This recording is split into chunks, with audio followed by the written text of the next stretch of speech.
Good morning, YouTube. Time for the chick log.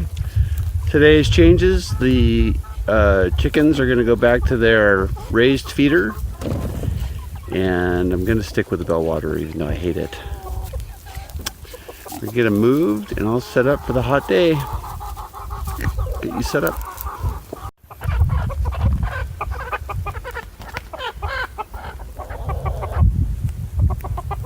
Sorry you had to see that. As far as I know, that's the first time Graybo got himself a girl.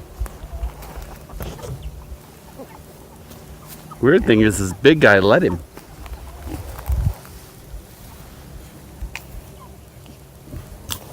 All right, guys.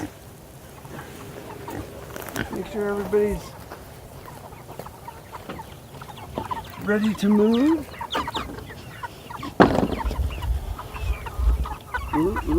Attentive. So I'm going to feed him in the feeder today, so there's no reason not to feed him in advance of the move.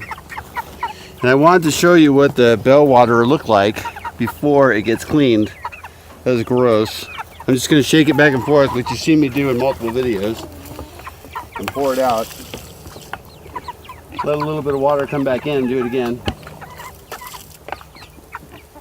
And it cleans it up nicely, but ugh. Gross. Excuse me, big guy. Graybo, you stud.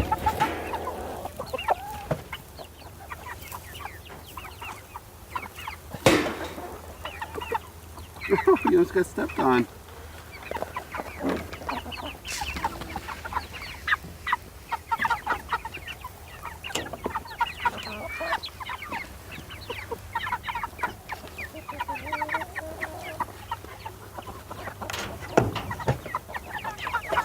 Trying to say, you don't get enough food? Higher. Come on, get something to eat.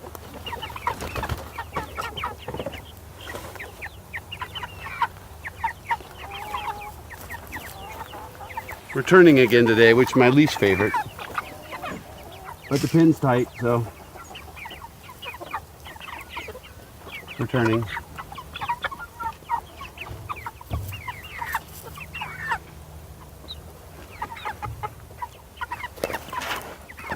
Down periscope.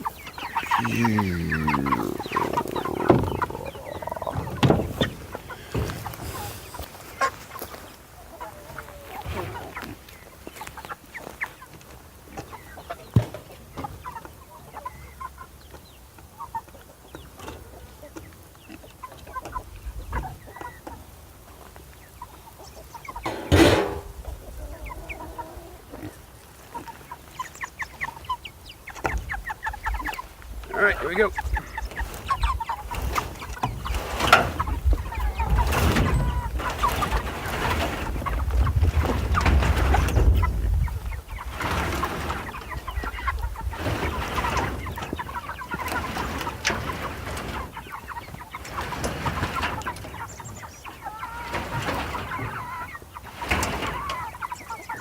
Woo, downhill is easy.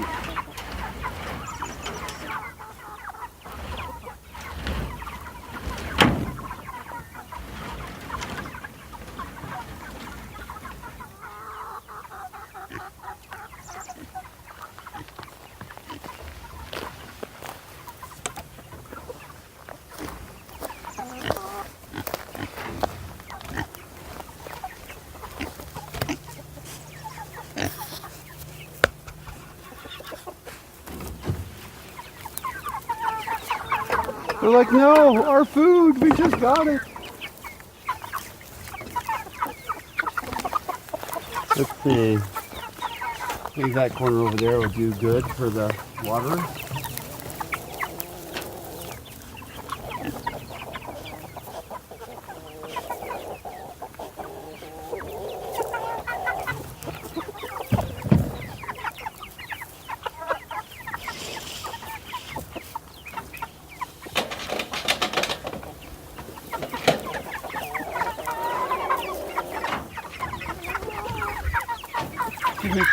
Excuse me.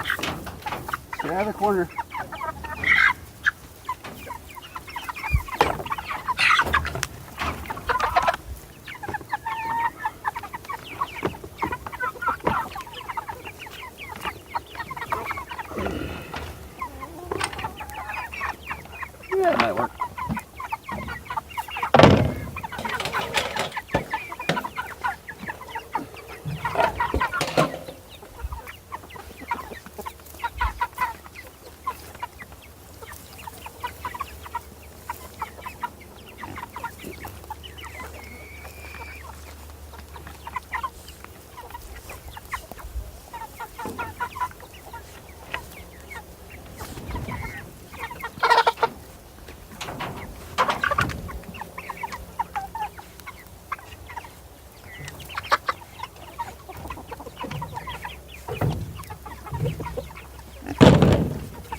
All right, there we go.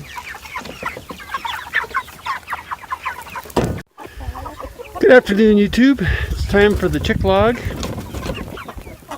I have completely lost control of the feeding situation. The chicks have had food for 7 hours now in the tray. And they're like, nah, we don't want to eat it out of that. Yet I put 3 scoops of food in the bottom of their pen yesterday and they ate it all. So I don't think it's the heat. They just don't like the tube for some reason. The last batch didn't care. They're like, yeah, we'll eat it. That's cool. I wonder if I've let them sit down too long now that they're not wanting, they're too lazy to stand up and eat. I don't know. But I am going to go back to putting the food on the floor. I'm going to update their water. Let's take a quick check and see that they're alive. Not you, big guy. We know you're alive. Everybody is head up and attentive. Hot. Yep. So good. I'll give them some nice cool water and put some food out on the floor, and we will see them tomorrow.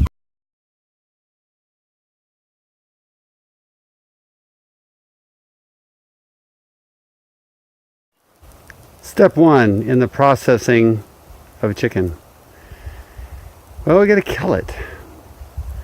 So last time I processed 23 birds, I used these 2 killing cones. And I mean, they work. But one of the problems I had was it was like the chickens were too big for the cone. These are medium-sized cones. They were rather expensive. I had to reach my hand up into the hole and grab their head to pull it down here. Pull it down here. Where you then slit their jugular. The idea is that they bleed out. What I found was that they would retract their head and close the wound. So I'd have to like hold their head down on a few of them. It was not pleasant. And the other thing they'd do is they would suck in their feet here and somehow invert themselves and then flop out on the ground. And you're thinking, but Joe Salatin's movies, it shows that they're done in 1 minute. Yeah. Some of them are done in 1 minute, and you can tell when they're done because just like I showed you when they were chicks, their vents move in and out when they're breathing. So you know, because their butts are up, that they're done because they don't breathe anymore. And I thought, because of Joe Salatin's movies and whatnot, that this was the humane way to do it. I've subsequently done more research which showed this head popping method, which I just can't do. I'm not into the snappy thing, or decapitation to be more humane. So this year I'm going to try decapitation, even though I have this nice stand. What I would do with the stand is I would hang a bucket underneath each of the cones, and then the blood would leak into the bucket, and then that makes it easy to clean up afterwards. But there you go. Kill cones. You can use store-bought ones. I'm not happy with them, so I'm not showing where I got them because I had to modify them to make them work. You can use, I've heard of people using like a t-shirt and putting the head through a armhole, and I've seen people using the cones for work zones on the freeway where they'll cut the cone a little bit to make it so the head will come through, and they'll use it that way. It's all the same, but that is method 1. Tomorrow I will show you method 2, and only on processing day will you see any of these in action.